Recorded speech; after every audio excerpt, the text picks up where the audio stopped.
Penelope took the order. What'll it be this morning? Oh, hi, Penelope. Give me the Bayside griddle cakes and a cup of mild morning coffee. And for you, Lelena, give me the Bayside griddle cakes and a cup of mild morning coffee. Coming right up. Oh, I just wanted to let you people know. My movie about the murder is in its final stages of production. It's going to be released later next year. It's terrific, Penelope. Do you have a title for it yet? Yes, I do. It's called, get this, Murder for Breakfast.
I like the title.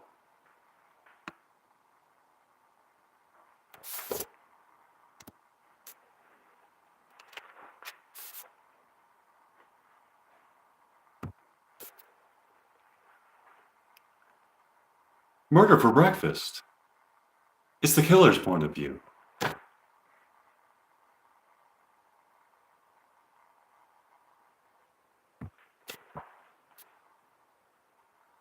What's it going to be for breakfast? Murder.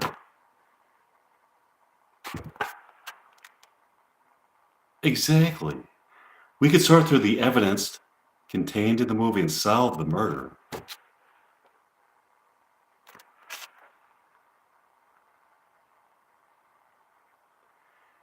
It appears from evidence that I have gathered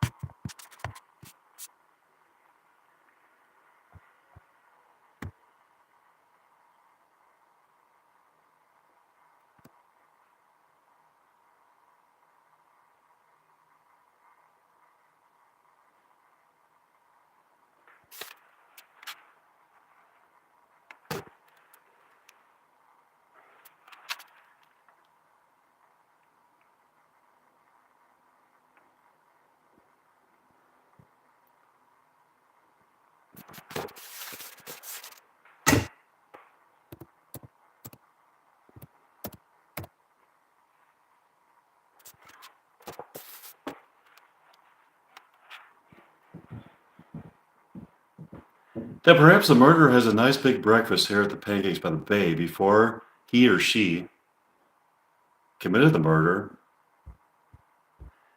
and threw the dead body into the van.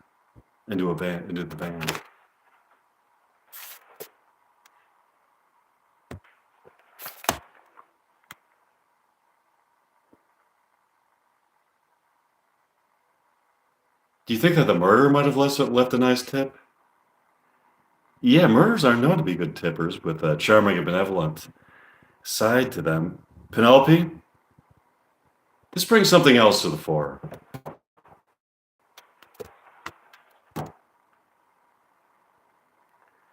I happen to know that lately there have been a few other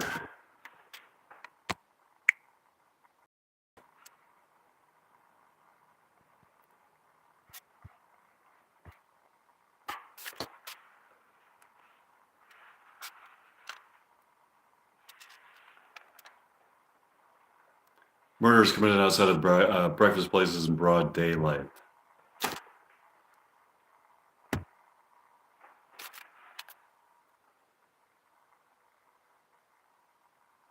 It's the same term of defense. The murderer eats breakfast at the place, is charming, and leaves a generous tip, and then throws a dead body into a van. Maybe it's a serial killer who kills people at different breakfast places across America after a nice breakfast. Maybe. Come see my movie when it comes out. Hopefully you can solve it.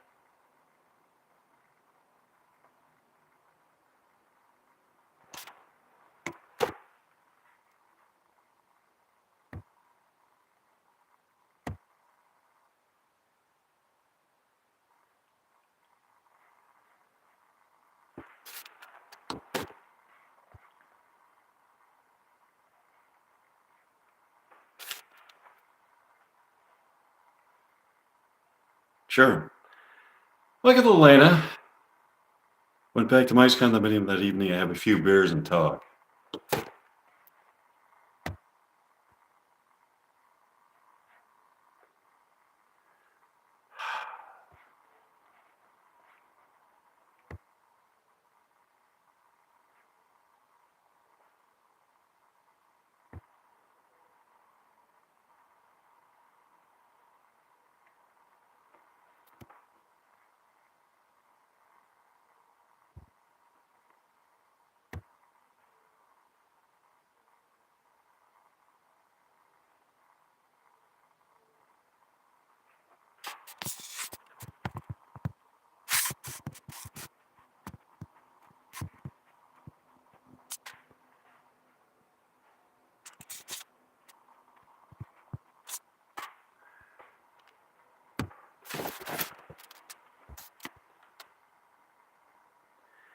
They were sitting on Mike's couch, looking at the stunning view of the moon being reflected by the water of the Pacific Ocean.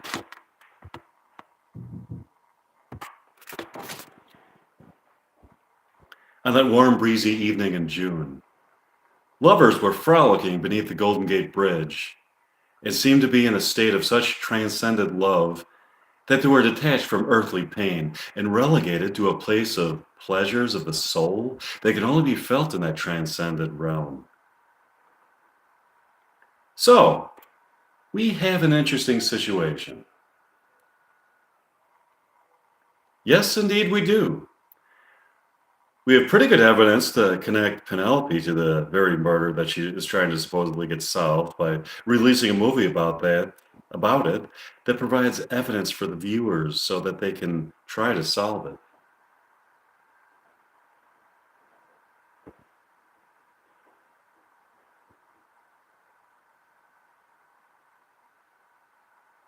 The irony is delicious.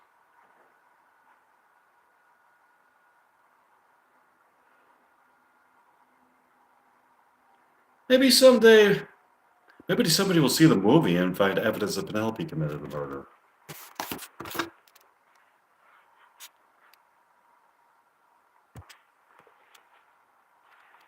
In it. That'd be intriguing. You want to practice more William Shakespeare dialogue? Sure, Mike and Melinda practice more William Shakespeare dialogue that evening. Mike and Melinda got up the next morning to go to Pancakes by the Bay for breakfast.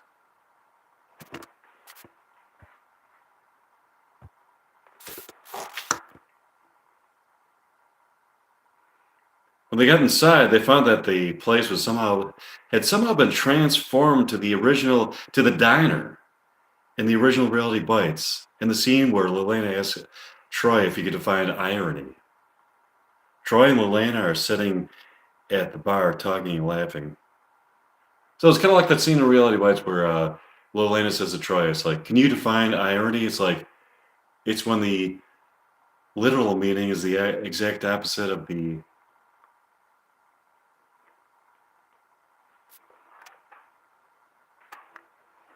stated meaning. Okay. Mike walks up to them. What's going on here?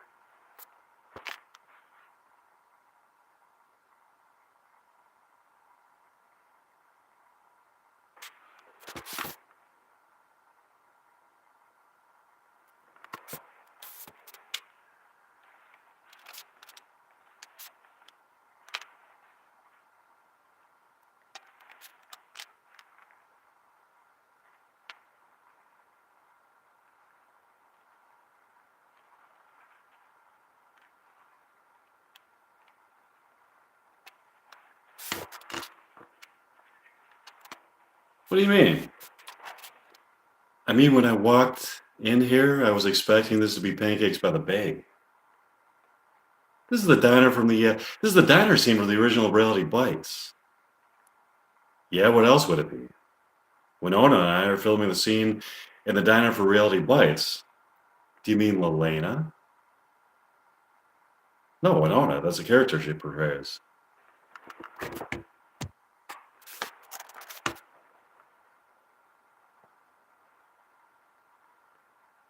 So I am speaking to Ethan Hawke in between takes, preparing for his next scene as Troy Dyer.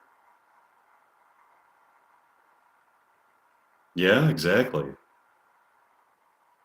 That's incorrect. You are Troy Dyer, and this is the realm where Reality Bites 2 takes place, where Reality Bites takes place. Which is somehow intermingled itself with the realm where Reality Bites 2 takes place. No, I disagree. Is reality, and I am Ethan Hawke, in between takes getting ready for the next scene we are filming for Reality Bites. No, Ethan, that's incorrect. I disagree. Disagree if you want. You'll find out. I did notice that when you look outside, it looks different out there.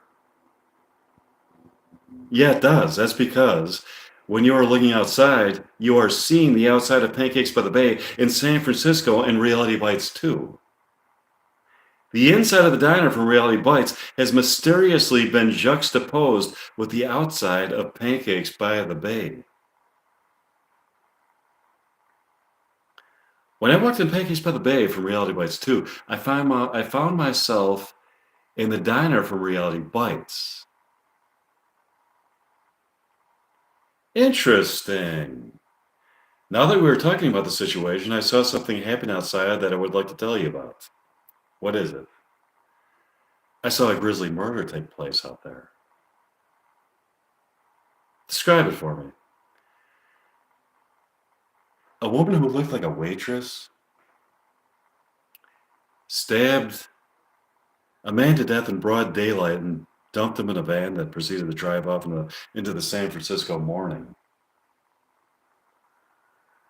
You said it was a woman who looked like a waitress? Yeah. That would have been Penelope. Penelope? Who's that? That's the waitress in Pancakes by the Bay in Reality Bites 2.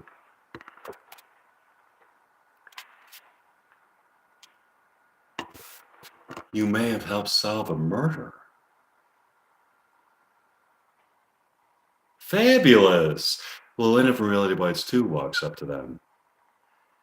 I was just sitting at the bar having breakfast and coffee with my own character from the original Reality Bites 2, Reality Bites, and overheard your conversation. It sounds like Troy from the original Reality Bites may have solved our murder mystery. Yeah, it does appear that he may have solved it. Would you like to go back to my condominium breaks from William Shakespeare? Sure. Michael and Elena went back to Mike's condominium.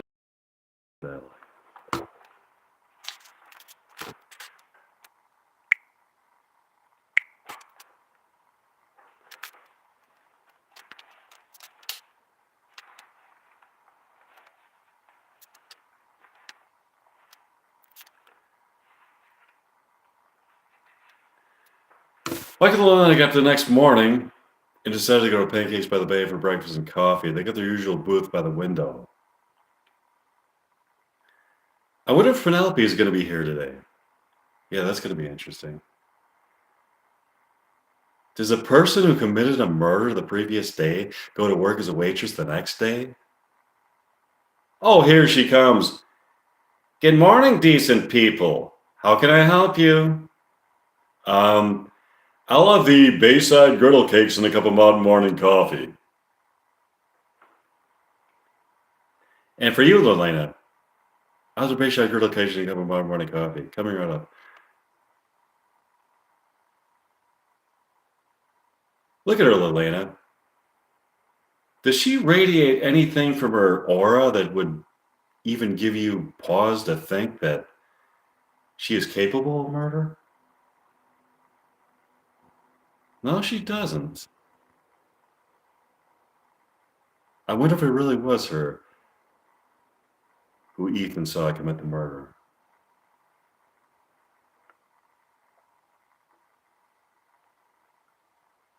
Could have been somebody else.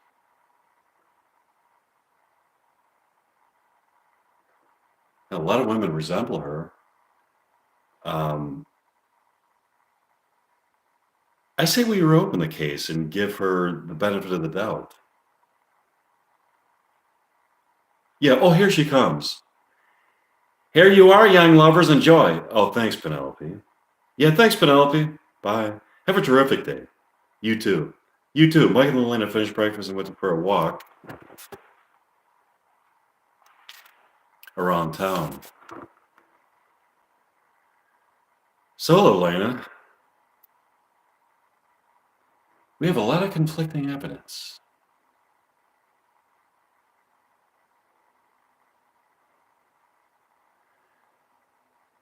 Yeah, the murder still hasn't been solved. Do you want to go back to my condominium and break some more and chase her alley? Sure. Mike and Elena went back to Mike's condominium and break some more and chase her alley. Mike and Elena got up the next morning to take a walk along the ocean and talk. It was a cloudy day with a mild breeze blowing on them. In the distance, they could hear the rumbling of thunder. This is ridiculous. We keep getting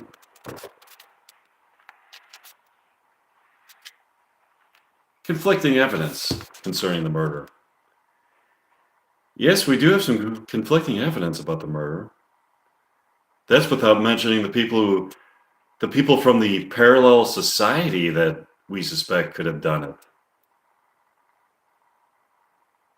Yeah, I know it's a dark topic, but in order to solve the murder, I think we'll have to probe deeper into the mind of a murderer. What are the primary motives for murder? Often it's money, betrayal, jealousy, rage, revenge, hatred, disgust, and innate evil. Yeah, those are some of the more common motives for murder.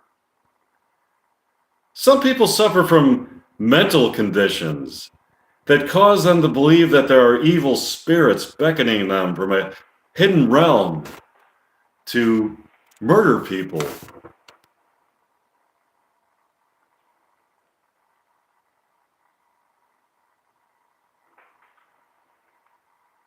Oh, thanks. Thanks, Swervy.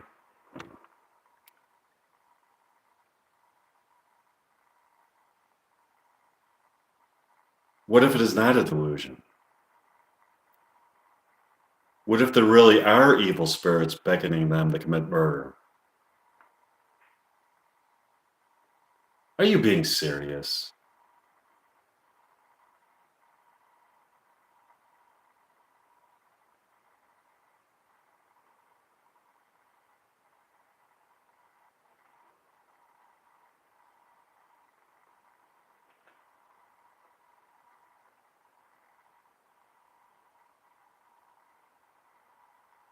Yeah.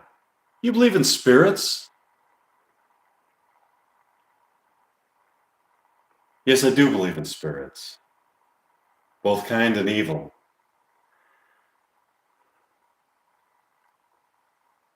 Okay, if there really are spirits beckoning them to commit murder, why would they beckon them to commit murder? Why does there always have to be a why? Why do the actions of human beings or spirits have to be validated by a motive?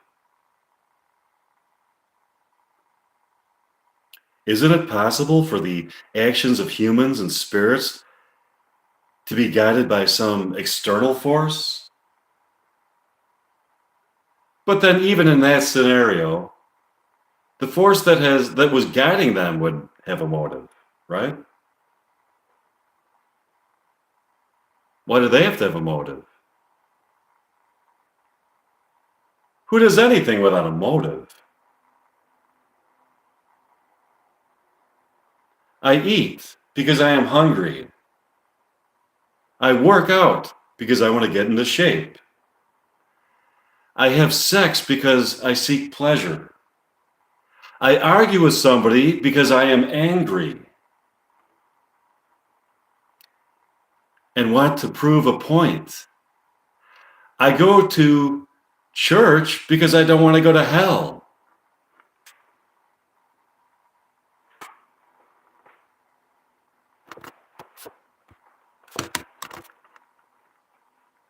I buy new clothes because I want to look good.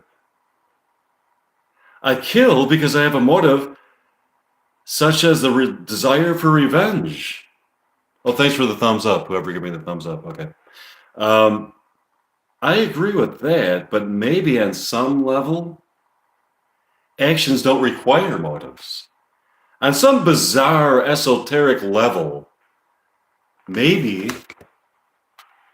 things happen for no reason at all. I'm going to think about it and get back to you on that. Okay, let's just enjoy the day. Yeah, let's. The evening turned into, the day turned to evening. Would you like to go back to my condominium to practice more William Shakespeare dialogue? Sure. Mike and Elena went back to Mike's condominium to practice more William Shakespeare dialogue. Mike and Elena got up the next day and went to Pancakes by the Bay for breakfast and coffee. They got their usual booth by the window. Penelope took the Ryder.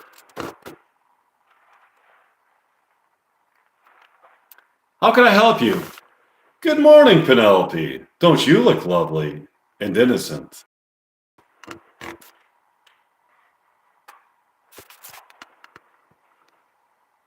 Lovely and innocent? I'll take lovely, innocent. Of course I'm innocent. To what are you referring?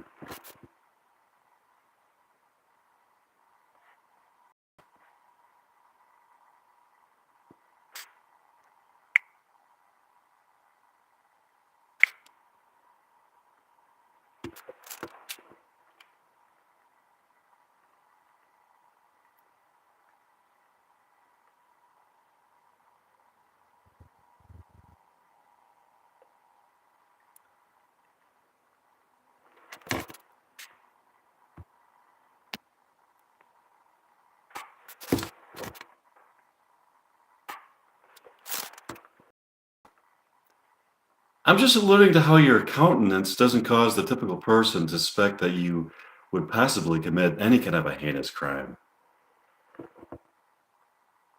Oh, certainly not. I'm innocent to the extent that a person can be innocent. Is anybody truly innocent? Is there any human being in the world who is completely innocent insofar as they have not only never perpetrated a single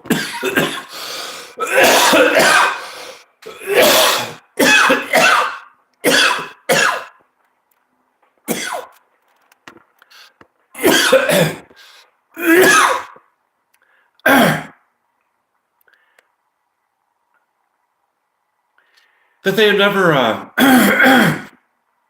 not only have never perpetrated a single act that was in any way harmful or offensive to another person, but also have never said or thought of anything offensive? I've never met such a person. I've been searching my whole life for a person who embodies moral perfection. I don't think it exists. That being said, most people wouldn't kill another person. I agree. Hey, what are you implying? Let's talk about that some other time. Okay. What's gonna be for breakfast? Give me the pancakes and a cup of Mountain Morning coffee. And for you, Elena, give me the Bayside Grill cakes and a cup of Mountain Morning coffee. Coming right up. Mike and Elena enjoyed breakfast and went for a walk along the ocean that evening. It was a mild evening in early October.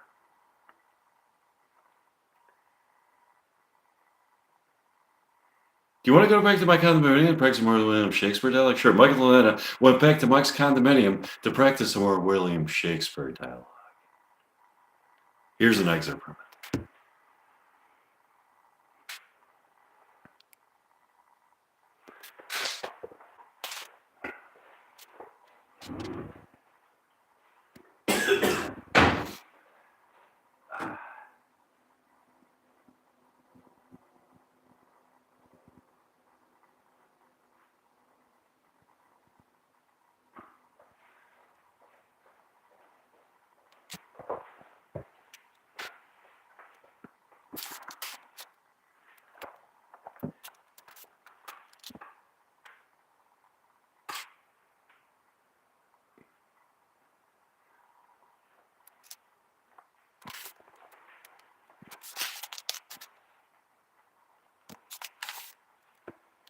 See to it came to this orchard, and a Romeo. He just the scars that never felt the wound. And her Juliet above the window, but soft. What light through yonder window breaks? Is the east, and Juliet is the sun. Arise, fair sun, and kill the envious moon, who is already sick and pale with grief, that thou her maid art more fair than she. Be not her maid, since she is envious. Her vestal livery is but sick and green. None but fools do wear it. Cast it off, it is my lady, or is my love, oh, that she knew she were. She speaks, yet she says nothing. What of that? Her eye discourses, I will answer it. I am too bold, 'tis not to be she speaks. To the fairest stars in all the heavens, having some business there, do entreat her eyes till they twinkle in their spheres, till they return. What if her eyes were there, they in her head, the brightness of her cheek would shame those stars, as daylight doth a lamp. Would through the airy region stream so bright, that birds would sing and think it were not night. See how she leans her cheek upon her hand? Oh, that were a glove upon that hand, that I might touch that cheek. She speaks, so speak again, bright angel, for thou art as glorious as this night being over my head, as is a winged messenger of heaven under the white mortals, unto the white upturned wondering eyes of mortals that fall back to gaze on him. When he bestrides the lazy pacing clouds and sails upon the bosom of the air.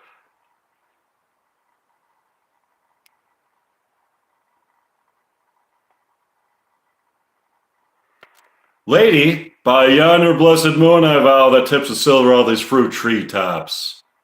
Oh, swear not by the moon, the inconstant moon that monthly changes her circled orb, lest that thy love prove likewise variable. What shall I swear by? Do not swear at all, or if thou wilt, swear by the gracious self, which is the guide of my idolatry, and I'll believe thee. If my heart's dear love, well, do not swear. Although I join thee, I have no joy in this contract tonight. It's too rash, too unadvised, too sudden, too like the lightning which thou ceased to be, ere one could say light and sweet good night.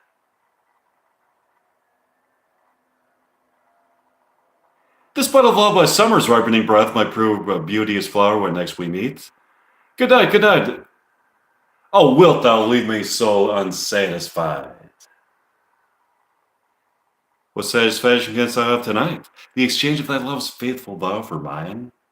I gave thee mine, and yet I wouldn't where to give again. Wouldst thou withdraw it? For what purpose, love? But to be frank, I give it thee again, yet I wish for the thing I have. My bounty is as boundless as the sea.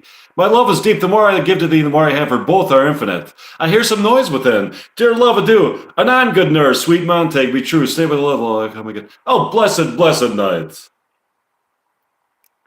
I'm afeard. Being in night, this is all but a dream, too flattering sweet to be substantial.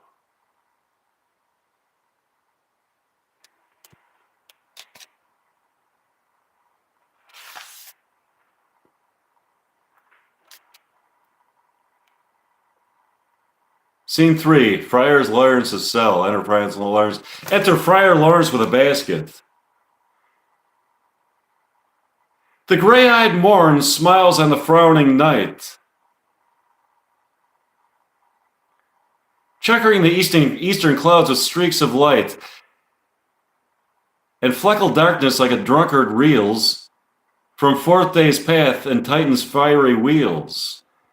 Now ere the sun advances burning eye, the day to chair and night's dank dew to dry, I must fill this osier cage of ours with baleful weeds and precious juiced flowers. The earth that nature's mother is her tomb. What is her burying grave? That is her womb. And from her womb, children of divers kind we sucking at her natural bosom find, many of her virtues excellent, none but for some, and yet all are different. Oh, mingles a powerful grace it lies in plants, herbs, stones, and their true qualities. For not so vile that on earth doth give, but to the air some special good doth give, nor aught so good, but strain from that fair use, revolts from the true birth, stumbling on abuse. Virtue itself turns vice, being misapplied, and vice sometimes by action dignified. Within the infant rind of this weak flower, poison hath resonance and medicine power. For this, being smelt, with that part cheers each part. Being tasted, slays all senses with the heart.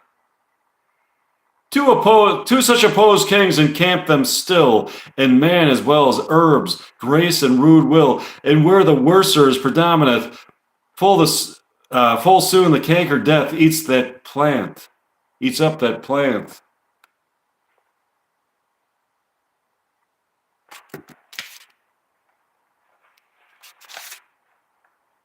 Scene 5, Capulet's Orchard. Enter Juliet.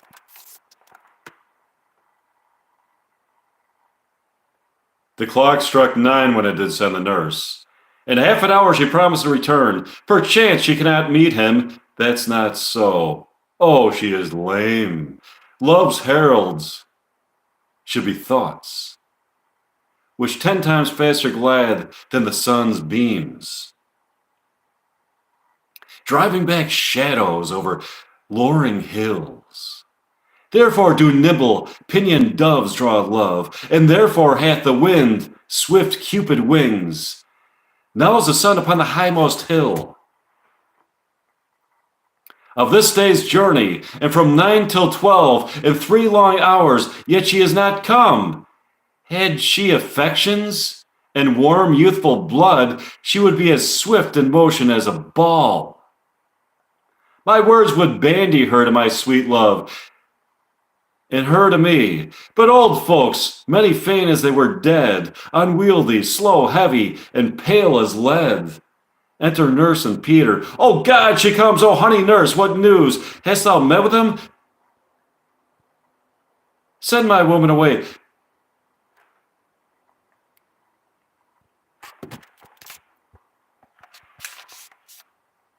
Act 3, Scene 1, a public place. Enter Mercutio, Benevolo, page, and servants. I pray thee, good Mercutio, let's retire. The day is hot. The Capulet's abroad. Yet if I meet, we shall not escape a boil. A brawl? For now, these hot days is the mad blood stirring.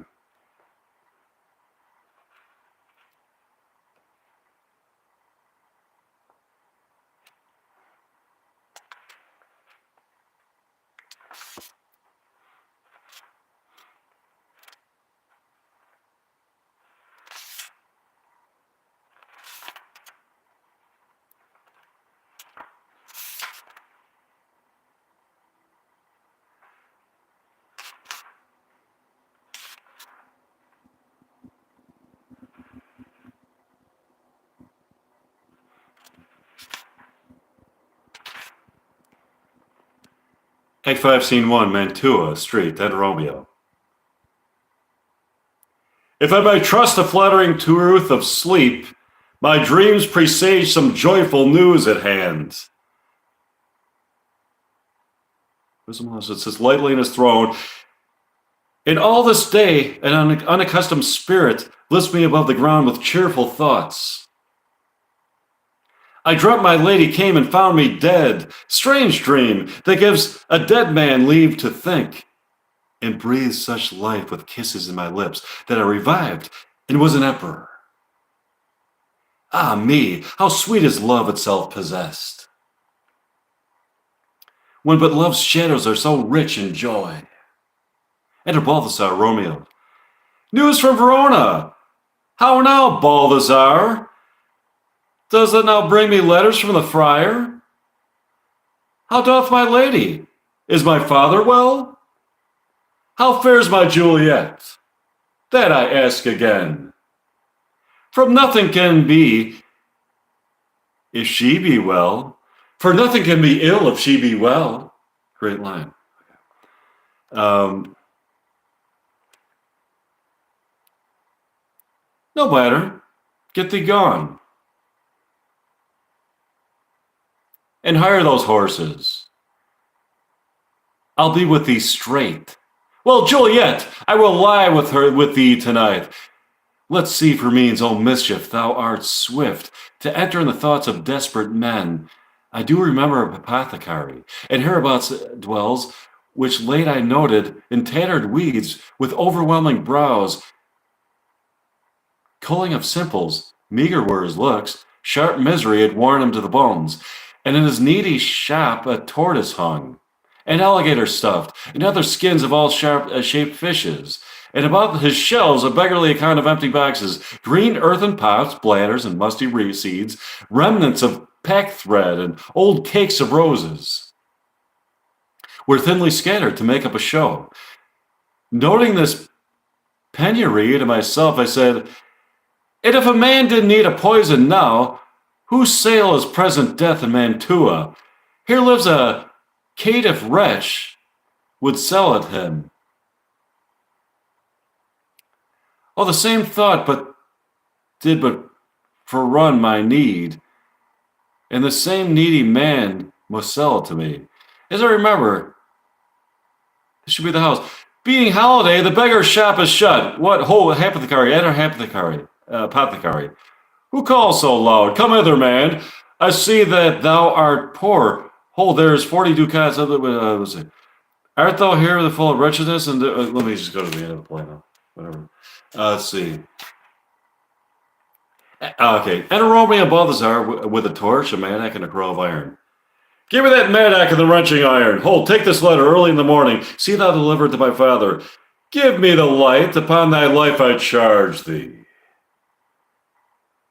Whatever thou hearest or seest, stand all aloof. And do not interrupt me in my course. Why I ascended this bed of death is partly to behold my lady's face, but chiefly to take thence from her dead finger a precious ring, a ring that I must use in dear employment. Therefore hence be gone. But if thou jealous dost return to prying what I farther shall intend to do, by heaven, I shall tear thee joint by joint, and strew this hungry churchyard with thy limbs. The time of my intents are savage wild, more fierce and more inexorable far than empty tigers of the roaring sea. I'll be gone, sir, and not trouble you. So shalt thou show me friendship, take thou that. Live and be prosperous, and farewell, good fellow."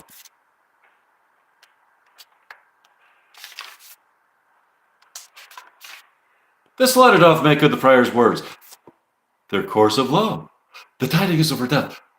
And here he writes that he did buy poison of a poor apothecary, and therewithal came with this fault to die, and lie with Juliet. Where be these enemies? Capulet? Montague? See what a scourge is laid upon your hate, that heaven finds means to kill your joys with love. And I, for winking your discords, have lost a brace of kinsmen. All are punished. Oh, brother Monte, give me thy hand. This is my daughter's jointure. For no more can I demand. But I can give thee more, for I will raise her statue of pure gold, that whiles Verona by that name is known, there shall no figure at such rate be said, is that of true and faithful Juliet. As rich shall Romeo by his ladies lie, poor sacrifices of our enmity. A gloaming peace this morning with it brings. The sun for sorrow will not show his head. Go hence, I have more talk of these sad things. Some shall be pardoned, some punished. For never was a story of more woe than this of Juliet and Romeo.